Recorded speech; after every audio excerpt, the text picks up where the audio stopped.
2편 3절을 봅시다. 여기 보면 우리가 그 맨 끝을 끊고 그 결박을 벗어버리자 하도다 이래 있죠. 그 맨 끝을 끊고 그 결박을 벗어버리는 거. 우리가 이렇게 시편 2편 3절에서 뭐 하나님께서 이렇게 뭐 작업을 하신다고 알려주잖아요. 우리라는 인간입니다. 인간의 그 열방들 말하는데, 열방들이 그 맨 끝을 끊고 그 결박을 벗어버린다.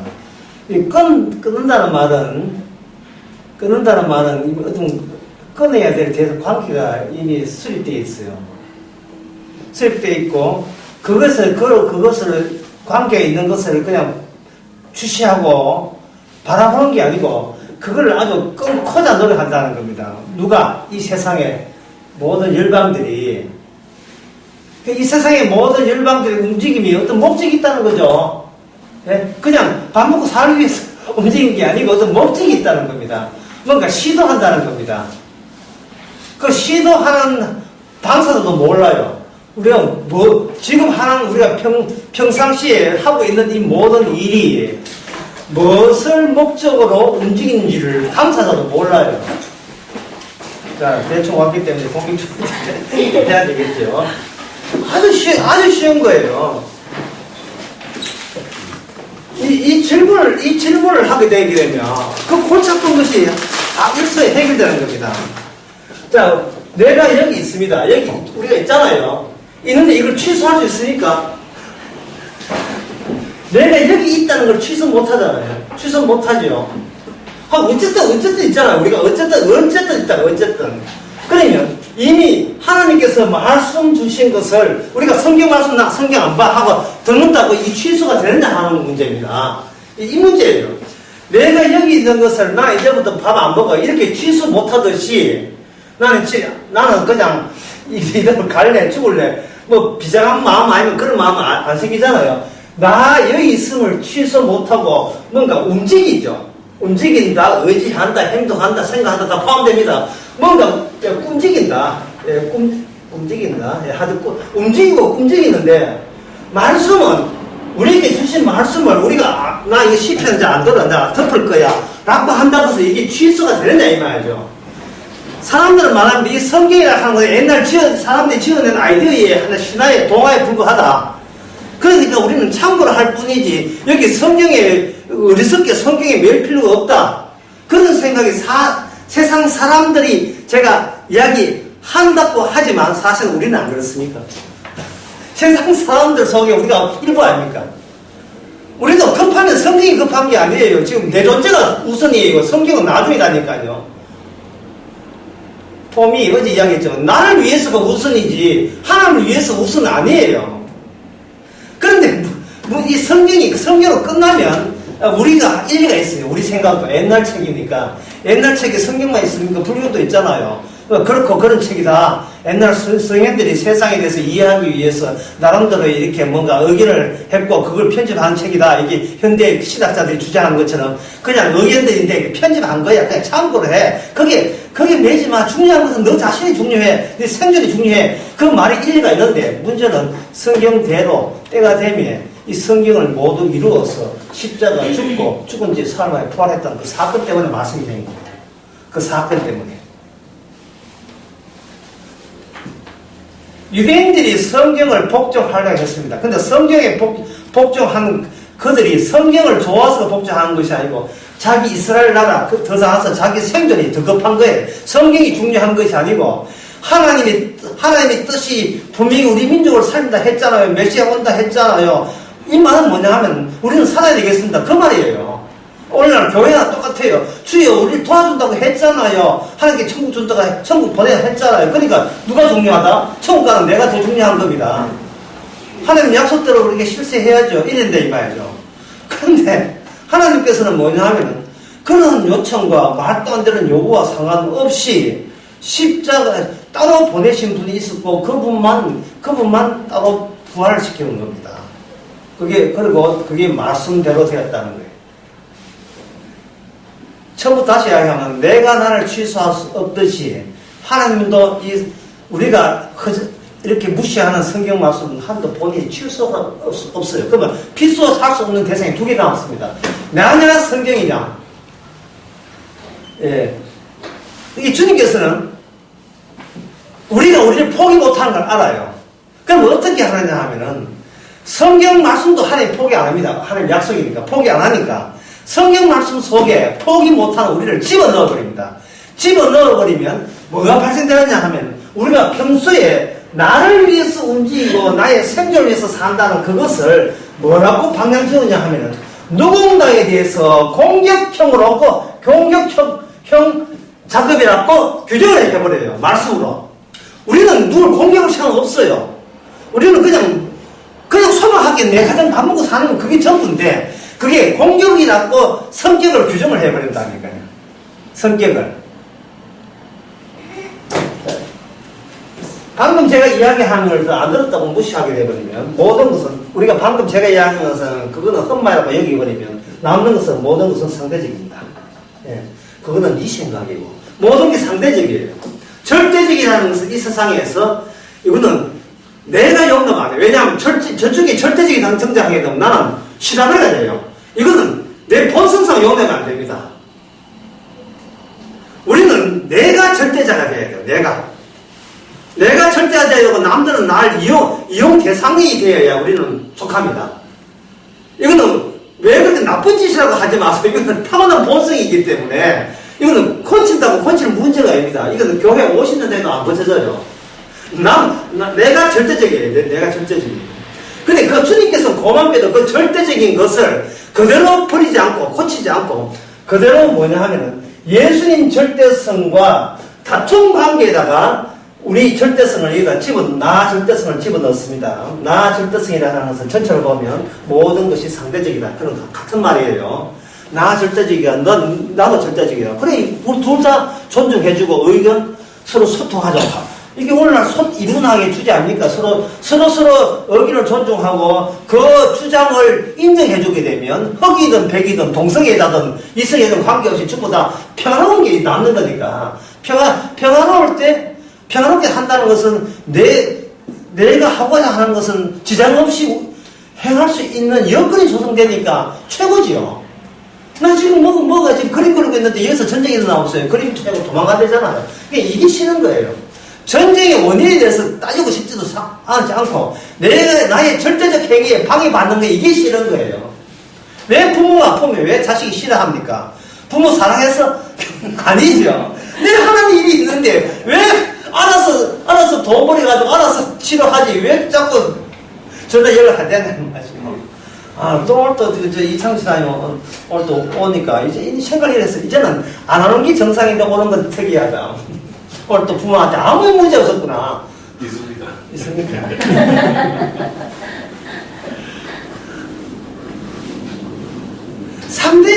상대적으로 인정해 줄 테니까 당신은 내 거 건드리지 마라. 내가 당신을 존중해 줄 테니까 상대적으로 존중해 줄 테니까 그런 방식으로 교회 가서 예수 믿습니다. 자, 그게 다른 사람도 통하는데 예수는 통하냐는 문제죠. 그게 예수는 통하느냐는 문제입니다. 사실은 성경에서 이런 식으로 적게 나온 성경이 만만한 기질이 하나도 없습니다. 자, 대표적인 것을 하나 든다면 마태복음 2장에 나와요. 별이 왔는데 그 별은 분명히 예수님 곳으로 향하게 합니다. 그럼 별이 베들레헴으로 바로 가야 돼요. 이게 우리의 앞뒤 논리가 맞는 이야기입니다.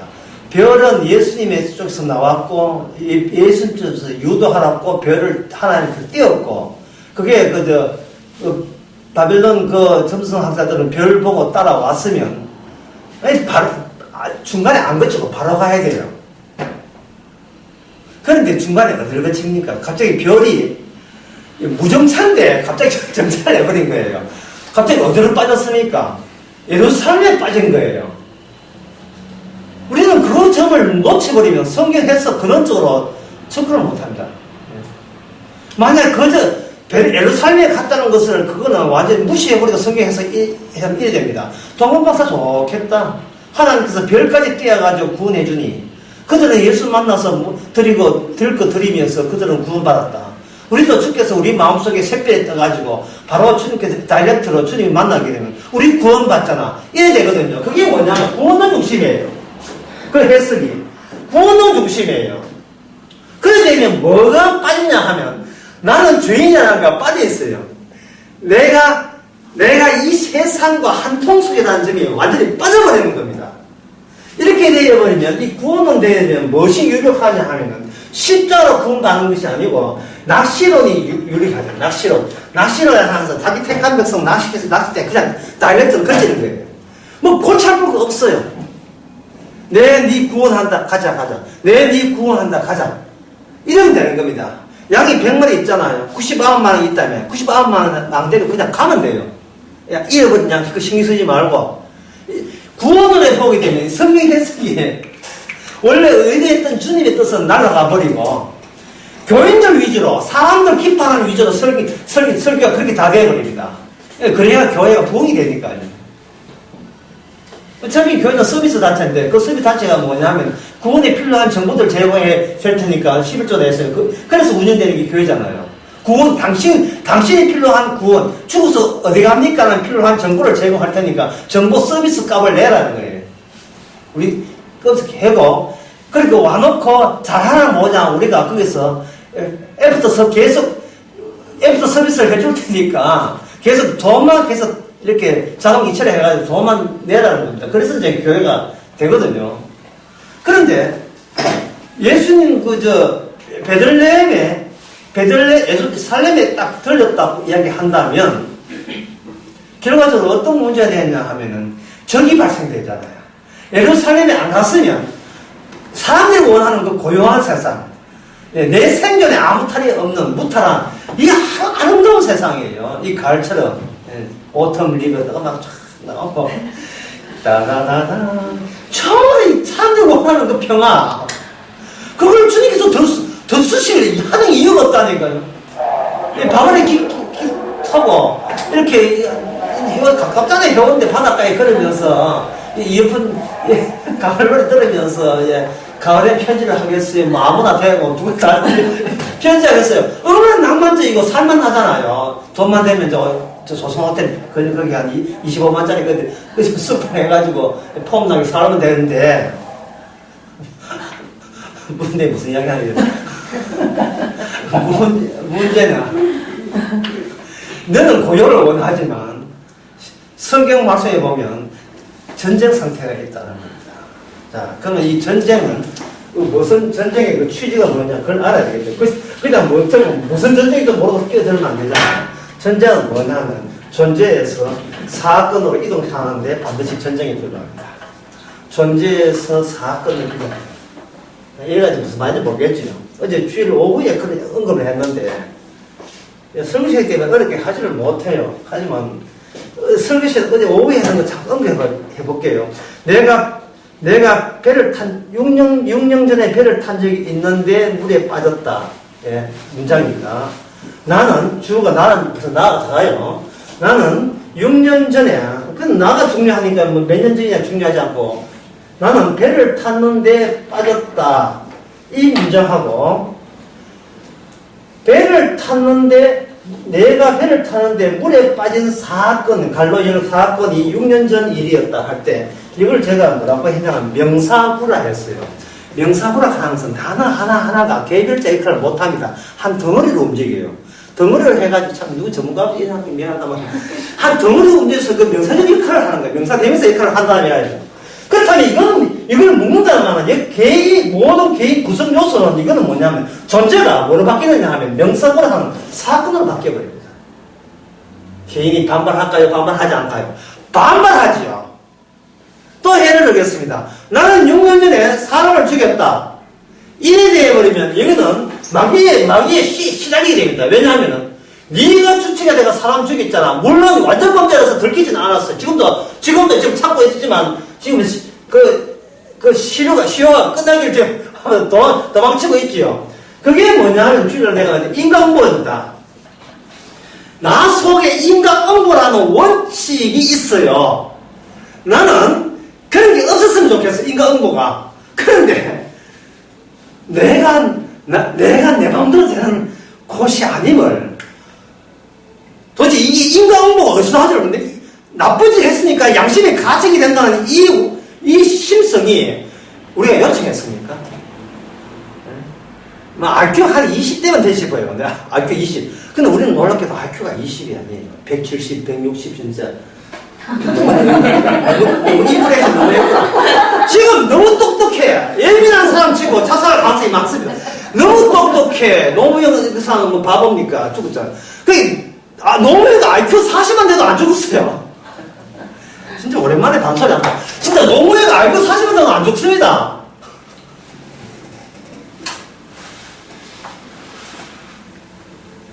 인과응보 이거 때문에 불교 생겼잖아요. 불교가 욕심 때문에 지옥 가니까 욕심을 버리자. 지금 그 작업 아니에요. 불교가 딴 거 아니에요. 내 속에 내 요청 없이 들어왔던 그 괴물이 때문에 괴물 쫓아내면 된다는 겁니다. 근데 안 나가잖아요. 안 나가면 내가 망가지면 되지. 이 불교거든요.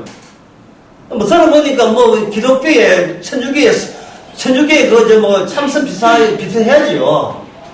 괴로우니까 더 피하자는 겁니다. 피할 곳이 없다고. 어딜 피할까요? 베를린 피할까요? 성기순례 할까요? 피할 곳 없어요. 내가 인과응보를 운반체인데 어디를 피합니까? 내 속에 어디 히말라야하고 어디 티벳 가면 인과응보 안 없습니까?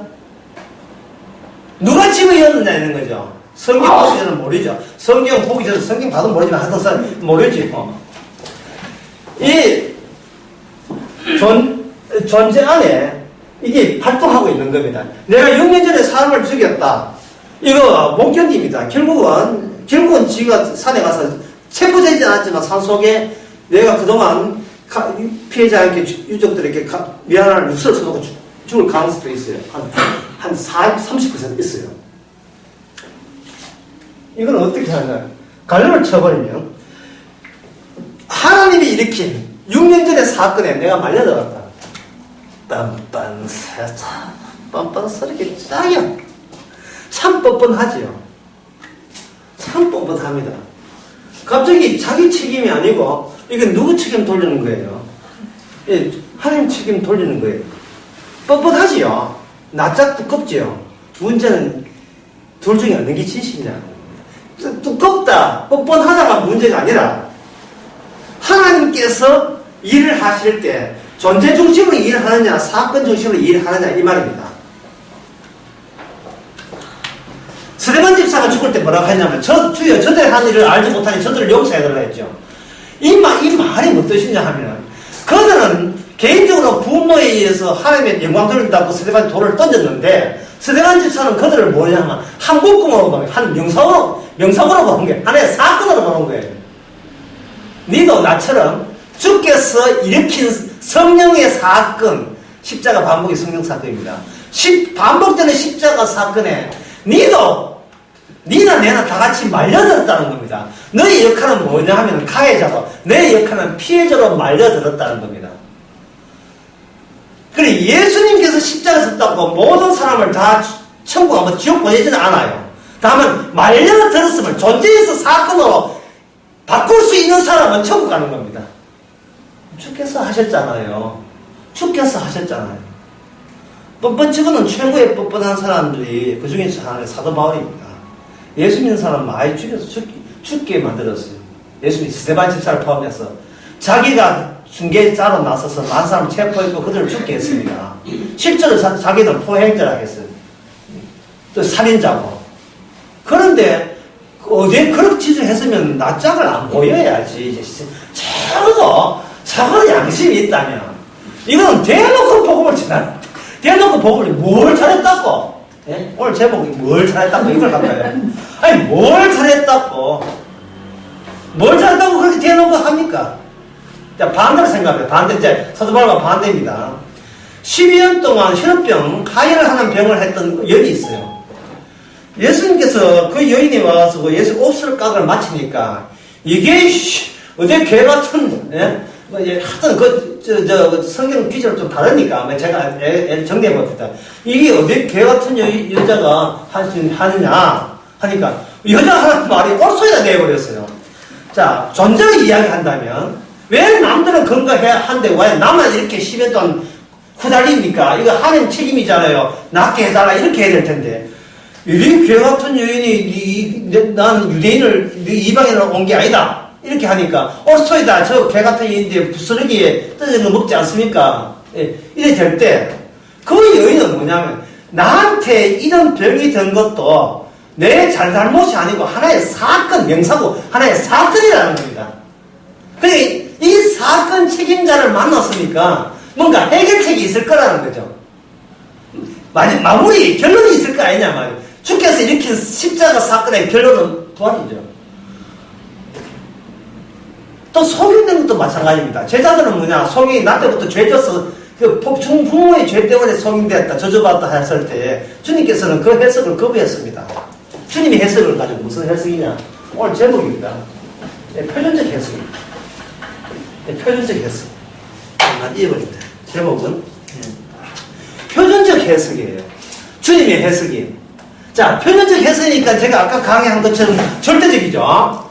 근데 우리는 예수님마저 내가 절대로 이미 확보되어 있기 때문에 예수님 의견마저 참조를 할 뿐이지 심지어 예수님 말씀은 절대적입니다. 말을 그런 얍삽한 입에 벌린 그런 말을 해줌으로써 그것까지 아는 내가 얼마나 더 절대적인 존재냐를 위상을 높이기 위한 수단으로 사용하는 거예요.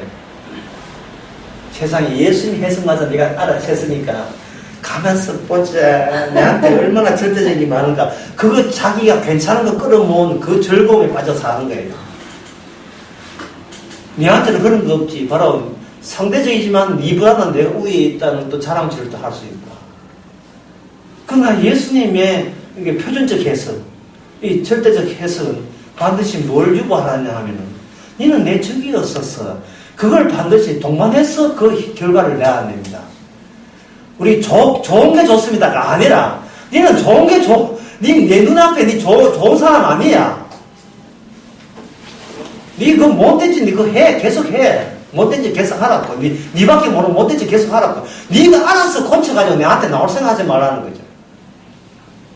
왜냐하면 내가 알아서 해버리면 사건이 아니고 존재가 되어버리니까 문제다 이 말이에요. 그래서 주님께서 표준적 해석은 뭐냐면 존재에서 나온 해석을 적으로 간주하고 그 사건의 해석을 유일하게 알고 있는 그 사건을 유발자가 해석자예요. 그 사건을 유발하신 주님만이 하는 해석과 우리의 존재에서 하는 해석과 부딪혀서 주님이 그 부딪힘 속에서 하나의 제물이 되는 겁니다. 희생물이 되는 거예요. 그게 뭐냐면 십자가 사건이에요. 십자가예요. 그래서 복음은 십자가예요. 니 뭐 믿고 구원받는 걸 장담하느냐? 십자가입니다. 내가 가해자입니다 하는 거야. 내가 가해자였다는 거야. 나만 가해자가 아니에요. 가해자 그룹에 속했다는 사실. 그 가해자 원인도 제시해야 되죠. 원인은 뭐냐? 나는 내 존재 위에는 딴 데 관심사가 뚝 끊었다. 내 존재 위에는 다른 관심사가 없다는 겁니다. 자, 강의 다시 해봅시다. 처음에 제가 뭐라고 했냐 하면은 내가 여기 있는 것을 취소하거나 처리할 수 없어. 내 존재는. 왜냐하면 무조건 내가 있으니까. 나는 내 일이 바빠요. 내 일이 우선적으로 바빠요. 말씀, 성공, 이건 나중 문제. 내 일이 바빠요. 근데 성경을 펼쳤으니까 갑자기 내 몸이 취소 안 되는 것처럼 여기 나오는 성경 한 기절도 덮는 닫고 없는 게 안 된다니까요. 그러니까 이게 성령 받은 사람한테 날마다 위기가 되는 겁니다. 이 성경 말씀이.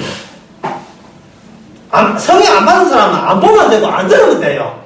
그게 옛날 동화처럼. 이렇게 누르면 되는데 성령 받은 사람은 이게 경쟁을 해야 돼요. 성경 말씀이 현실인가? 내가 여기 존재하는 게 현실인가? 그 경쟁을 날마다 해야 됩니다. 그 다툼이 일어나야 됩니다. 근데 그런 다툼은 경쟁이라고 했죠. 투쟁이고 전쟁이라고 했죠. 그러니까 그게 그 투쟁 이름을 가지고 사건이라고 이야기하는 겁니다. 사건은 티격태격이 주 내용입니다. 티격태격. 깔끔하게 되어 있는 게 아니에요. 티격태격이에요. 어제 주일 낮 설교를 이렇게 하고 나니까 어떤 분이 장황하다는 말을 했어요. 장황하다. 어제 나스리가 장황하다는 겁니다.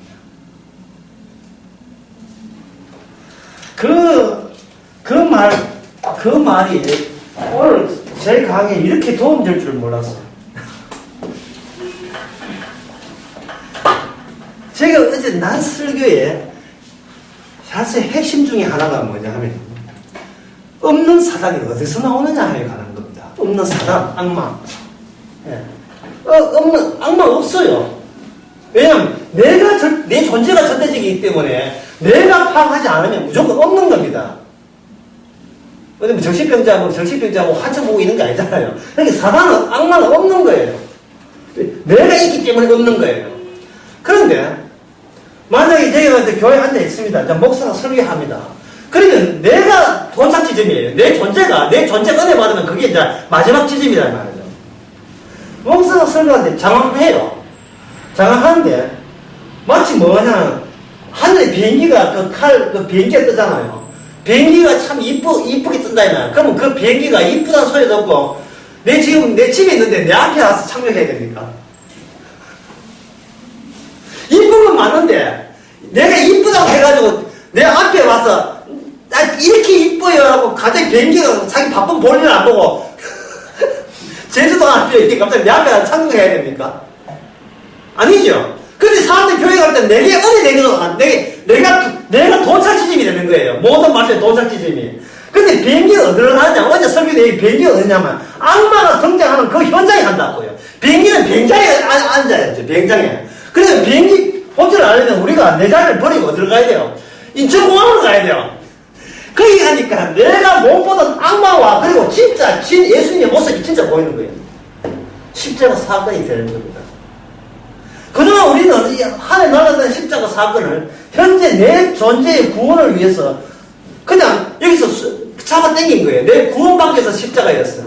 그러니까 십자가는 우리 머리 위를 지나간다니까요. 십자가가 내 머리를 지나가보니까 내가 미쳐 이 세상은 눈에 보이는 게 사람밖에 안 보이거든요. 그런데 악마가 사실 진짜 현실로 악마가 인간을 배후에서 조정하고 있다는 사실을 십자가의 도착 지점에서 비로소 밝혀지는 상황입니다. 그동안 우리의 관심사와 우리의 기도 내용은 주여 내 잘되게 하옵소서 기도했는 그 기도 내용이에요. 주님께서 이미 내가 악마의 생각을 한 적이 없고 나만 생각했군요. 내가 바로 골칫거리고 내가 문제거리이군요 라고 십자가에서 다시 되돌아보는 그 현장을 그 전쟁터를 우리를 관람하게 하는 거예요. 이게 넘어가는 걸 장황하다고 표현한 겁니다. 네. 다 건져야 되는데 몇 개만 건져 그냥 다 넘어가 버렸어요. 그럼 어디로 넘어가는지 알아야죠. 어디 도착하는지. 그 얘가 바로 내가 그리스도인 것을 알지 말라. 그 다음에 나는 죽는다 하는 건 헤어짐을 이야기해요. 베드로하고 이제 헤어짐. 나는 죽는다. 빠이빠이 하니까 베드로가 하는 말이 뭐라고 하냐면 주여 그럴 수 없습니다. 우리가 지켜드리겠습니다 할 때 갑자기 그 순간 베드로가 뭐로 변했냐? 사탄으로 변했죠. 사탄으로 변했다고요. 왜? 베드로가 우리와 함께 합시다라는 그 취지가 그게 뭐냐? 주님이 일으킨 사건을 아예 염두에 안 두고 예수 좋은 분 잘 만나서 내 존재가 천국에 되고 수제자로 간다는 그것에 집착한 거예요. 오늘 교회나와 똑같죠. 포디디에 사탄이 있면서도 점잖게 교회에 앉아있는 거예요. 사탄이 있면서도. 언제 사탄을 돌발할지 모르거든요. 예수님 하시면 사탄아 물러가라. 그 뒤에 말이 뭐냐면 네가 잘못한 것이 아니라 모든 사람이 일이 바로 베드로가 네가 대표에서 지금 예수님과 근접해 있으니까 가까운 데 있으니까 대표로 말한 거예요. 네가 하나님 일을 생각하지 아니하고 베드로는 네 생각이 아니고 사람의 일을 생각하는구나. 모든 사람의 일은 한결같이 하나 예외 없이 사탄의 앞잡이입니다. 이 이야기 하려고 참 이러려고 내가 살아가. 모든 인간의 일은 사탄의 일.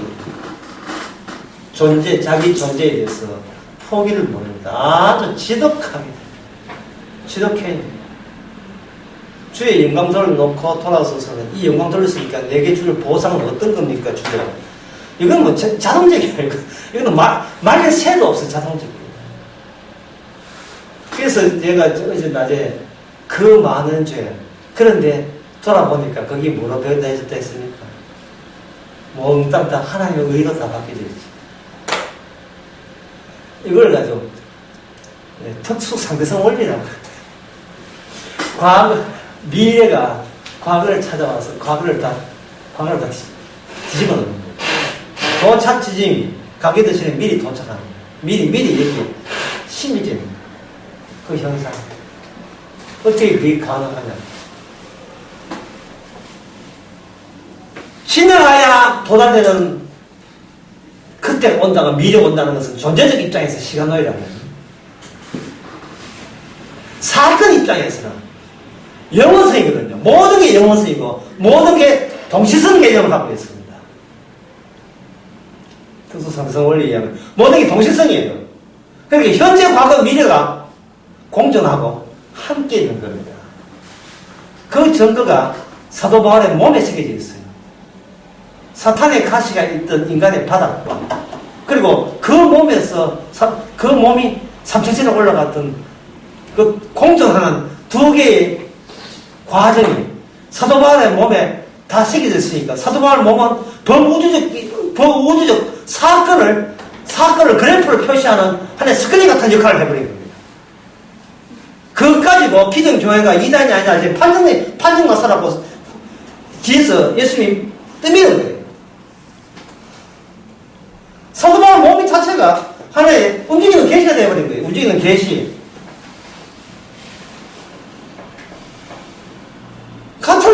같은 인간이 아니에요. 베드로가 이런 이야기 했잖아요. 네가 사도 바울의 편지를 그냥 네가 막 읽는 데가 읽지 마라. 그건 성이 임하지 않으면 해석 안 되는 글이다. 사도 바울의 글이, 사도 바울이 자기가 인간의 편지가, 예? 좀 가을 편지는 아무것도 아니에요. 사도 바울의 편지는 성령이 아니고서는 해석이 안 된다는 겁니다. 표현적 해석이라는 거예요. 참 이런 게 어려워요. 성경이 있고 해석이 있잖아요. 성경 그걸 말하는 게 아니고 성경 자체가 해석이 되는 거예요. 성경 자체가 풀을 해줘야 해석이 아니고 성경 자체가 해석이에요. 왜냐하면 내가 그리스도인 것을 아무에게도 알리지 말아가 이게 해석이라니까. 이게 해석이에요. 알리지 말아야 돼요. 왜냐하면 아버지와 아들 외에는 아버지와 아들을 계시받은 위에는 안 나와야 되거든요. 안 나와야 돼요. 이게 주님의 뜻이 아버지와 아들의 계시받은 자에는 오지 말아야 했어야 돼요. 왜? 천국은 인간에게는 없는 세계예요. 모르는 세계가 아니고 없는 세계예요. 사건에서만 나타나지, 주님의 사건에서 나타나지, 존재에서 나타나지 않는 세계예요. 이걸 해석해 주세요. 이 자체가 해석이라니까요. 마지막 해석의 끝은 뭐냐?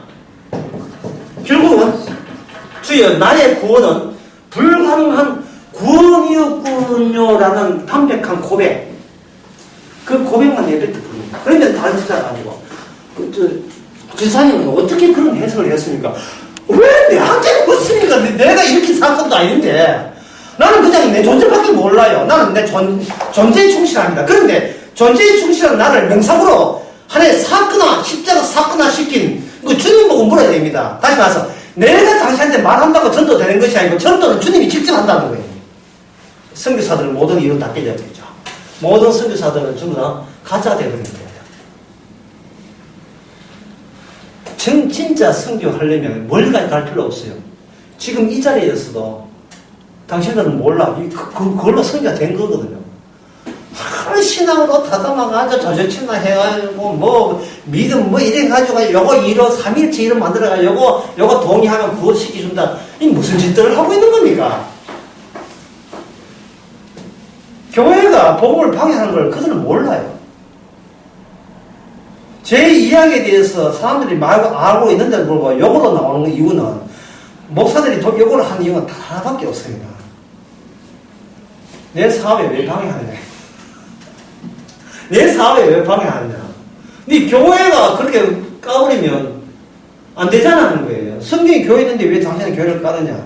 교회를 까야 뒤에 뭐가 보입니까? 복음이 보이죠. 그러면 교회 없습니까? 복음 안에 교회가 있어요. 그래서 복음이 교회를 생성하는 것이지, 교회가 있어버리면 존재가 돼야 되고 사건이 안 돼요. 이 존재, 교회, 내 교회 위주로 움직여요. 이거는 부부도 마찬가지고 가정도 마찬가지고 모든 게 존재에 집착해버리면 그때부터는 복음을 가리는 삶이 되어버립니다. 생활이 되어버려요.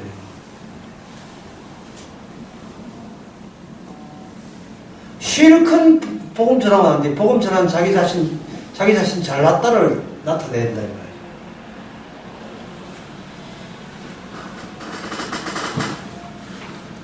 교회 안 나온 사람 왜 안 나옵니까? 바빠서 안 나온다. 네. 바빠서 안 나옵니다. 그래, 교회 안 나와도 괜찮아요. 그건 얼마든지 군 받습니다. 그런데 주께서 바쁘게 하셨습니다는 뉘앙스를 주면 돼요. 담백한 고백이에요. 가고 싶어 환장했는데, 오늘 죽어도 가겠다 했는데, 주께서 사건을 일으켜서, 거의 몸가는 사건을 일으켜서 못 왔습니다. 실은 그게 아닌데, 이래 되게 되면, 그 몸가도 그거 십자가 사건의 증거자입니다.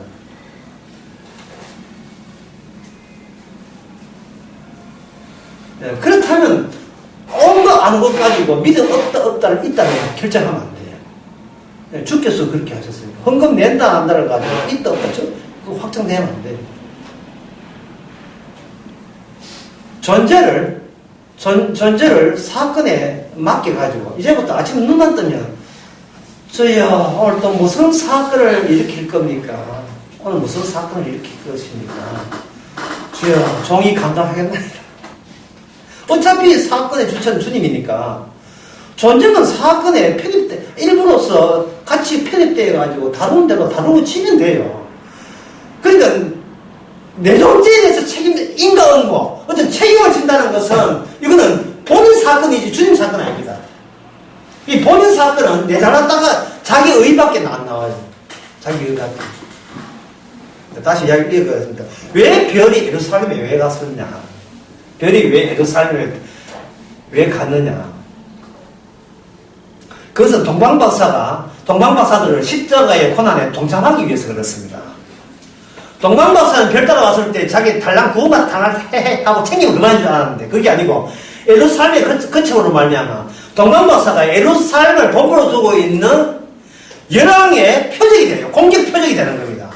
그로 인하여 동방박사가 예수님 처음에 별 따라갔을 때는 고요한 가운데 좋은 게 좋다고 만나고 그냥 선물 줄 거 주고 무사히 오면 된다고 생각하는데 그 생각을 가지고 갔는데 막상 그 현장에 가보니까 모든 지평에 존재의 청이 예수 그리스도로 말미암아 울렁거리고 있다는 사실을 새삼스러운 정보를 안고 자기 고향으로 돌아가요. 고요했던 지평이, 역사라는 지평이 이게 고요한 게 아니고 그냥 가만히 인간들이 만든 대로 그냥 있는 게 아니고 지금 묵시적으로 울렁거리고 있는 거예요. 멀미날 정도에서 모든 게 울렁거리고 있었던 겁니다. 잠자는 사자의 코트를 별이 건드린 거예요. 잠자는 사자가 잠자고 있으니까 여기에 이제 별들이 파여 들어와가지고 이거 뭐 엉덩이인 줄 알고 앉지요. 그런데 그 벌이 하나 코트를 이렇게 건드리니까 갑자기 편안하게 털도 마치 용단 털 좋은데 이렇게 잠자고 있던 그 팔이나 많은 새들이 뭔가 움직이니까 후짝짝 놀라지요. 놀라는 겁니다. 주께서 동방박사야 놀래버려라. 예루살렘뿐만 아니라 이 세상 전부가 그 적그리스도 이미 예수에게 대적하는 악마가 일으키는 사건의 일부로서 편입되어 있다는 겁니다. 자, 여기서 한번 정리해 봅시다. 예, 시작은 뭐냐 하면 내가 존재한다. 끝. 끝이에요. 나 오늘 존재해. 나 오늘 저녁 때 저녁 때 뭐 해야 되고 스케줄 많아요. 여기. 이 끝이에요. 끝인데 성경을 펼치니까 여자의 후손과 뱀의 후손 나옵니다. 창세기 3장 15절. 나무 이야기입니다. 옛날 이야기. 참 신화를 아주 멋들어지게 아주 전설을 아주 멋지게 썼네 이래 생각했죠. 다들 왜 자기가 몸이 있는 그 존재가 시작점이지 이게 시작점이 아닌 줄 알았죠. 특히 여기는 이 뱀의 후손은 이건 뭐냐면 사탄이라는 거예요. 사단. 사단이니까 비과학적 시대 때, 그러니까 과학 이전의 시대 때 세상을, 현상을 설명하기 위해서 인간들은 신화 개념들을 동원했다. 이거는 뭐, 예, 인문학에 관한 교양이잖아요. 뻔히 다 아는 이야기잖아요. 그런데, 이거 말로 갇혀있던 사단이, 이게 실제 있는 상상도 못했죠. 근데 그 실제가 왜 실제가 드러나지 않냐 하면 바로 내 존재가 실제라고 얘기하기 때문에 가짜 실제 때문에 진짜 실제가 나타나지 않은 겁니다.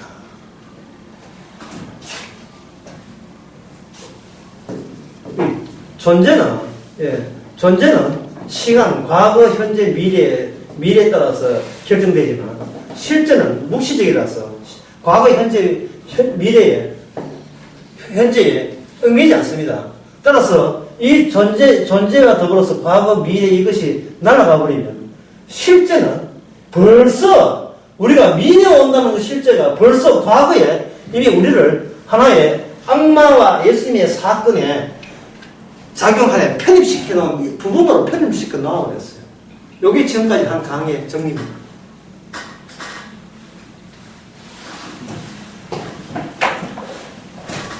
2절을 한번 봅시다. 시편 2편 2절. 세상에 구현들이 났으면 관들스럽게 하여 여호와의 기름 부은 자를 대적하며. 다윗이 이야기한 예언이죠. 시편이 그죠? 예언이죠. 예언이라 하는 것은 그때만 적용될까요? 아니면 온 시대에 다 공이 적용될까요? 온 시대에 다 적용되죠. 그러면 여기 구체적인 인물을 등장합니다. 그 기름 부은 자. 그 기름 부은 자, 그 다음에, 그 기름 부은 자를 대적한다. 싸운다. 그 기름 부은 자를 싸우죠. 그러면, 기름 부은 자를 싸우려면, 우리 존재의 시각에, 존재의 사건이 아니고, 나의 절대 존재 시작에서 이걸 찾아 나서겠죠. 왜? 정보를 알아야 돼. 구분받으니까. 그러면, 그것에 찾았던 사람이 있을까요? 없을까요? 많지요. 그게 바로 유대인, 바리새인과 사두개인과 서기관들이에요. 시편 2편을 어릴 때부터 다 내려옵니다. 그들은 교육 과정에 포함이에요. 그러면 그들이 이스라엘의 미래는 뭐냐면 메시아가 기름 부은 자가 와가지고 적들을 치는데, 자, 그들이 이야기하는, 그들이 납득이 되는 메시아가 올 것이고, 납득되는 메시아는 현재 자기를 압박하는 메시아가 대망하고 기다리고 있는 그 하나님의 아브라함 자손을 하나님 편에다가 분류시키고, 우리를 압박하는 그 적들이 그 적이라는 거예요, 여기서.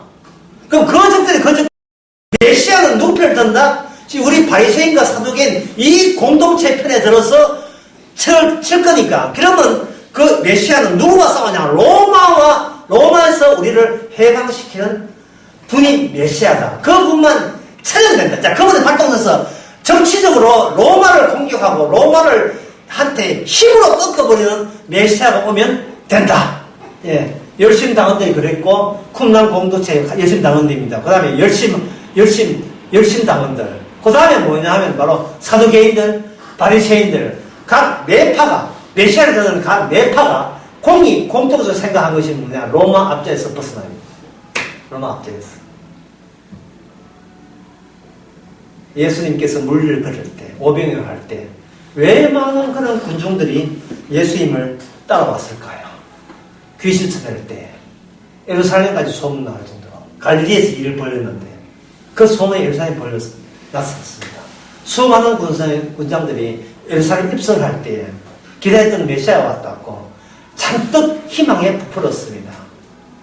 그런데 그 예수님 로마 힘에 이겼습니까? 졌습니까? 졌지요. 로마 군대한테 뺨 맞고 놀림당하고, 예. 맥없이 약하게 체포당했어요. 그리고 유대인들이 행렬한 이 사람을 조금이라도 의미를 둘까 싶어서 살인강도, 모두가 싫은 살인강도와 같은 불을 해서 세 개의 십자가를 세워서 그 중에 제일 나쁜 사람을 중간에 세워서 십자가 하고, 그 다음에 손 트는 작업이 중요해요. 손을 틀어버렸습니다. 다시 또 조용하네. 모든 시국은 조용해지는 겁니다. 그리고 그 조용한 이유, 배면에는 뭐가 필요하냐면, 그 요란스럽게 메시아 왔다고 까불던 12제자와 사랑했던 마리아까지, 이웃, 자기 엄마까지 만약에 조용하게 만들었어요. 다시 아무 일 없는 겁니다. 예수 그리스도의 모든 존재는 하나의 일시적인 잠시한 에피소드, 존재에 불과했지 실제는 아니었다는 것을 로마인들은, 그리고 유대인들은 정치적으로 증명을 하는 거예요. 그리고 오늘날 많은 시다자도 그까지입니다. 그들은 성령을 안 받았거든요. 성령을 안 받았으니까 예수님의 희생을 본받자, 이웃 사랑하자, 공만 뽑아내는 겁니다.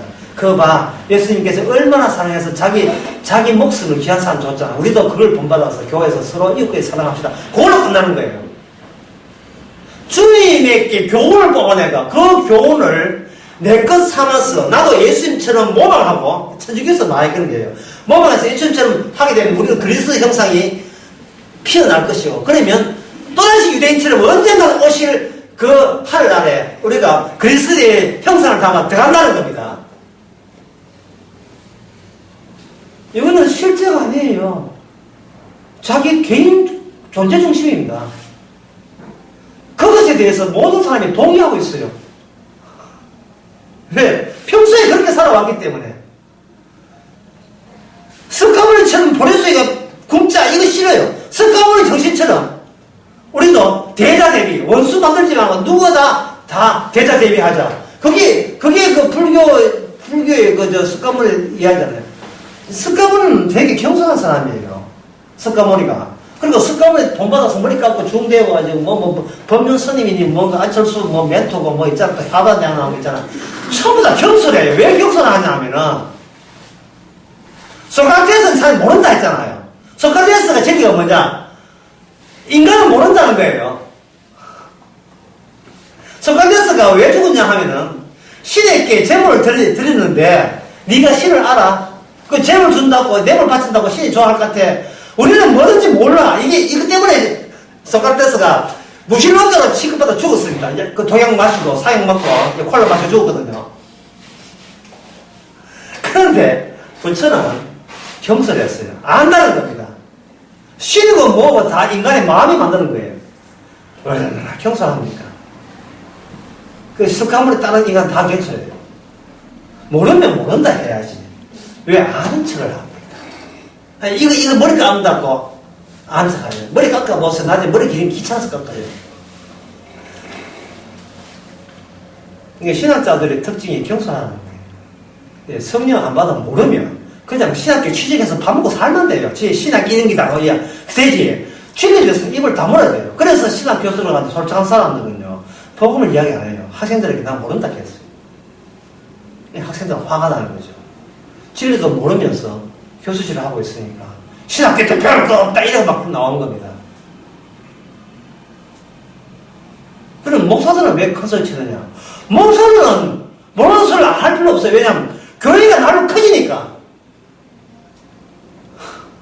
빵에다 이스트 이으면 빵이 부풀죠. 교회가 커진다는 것은 일반 교인들이나 누구한테 설득력이 있는 거예요. 하나님이 안 도와줬으면 커졌겠느냐 이 말입니다.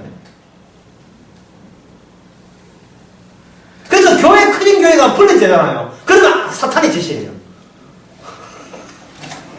말하기 좋아요. 말하기 좋다고요. 복음 전하는데 교인 수가 몇 명이고 몇 명 안 된다. 그게 무슨 진리가? 그냥 진리라 하면서 양으로 계산하는 거예요.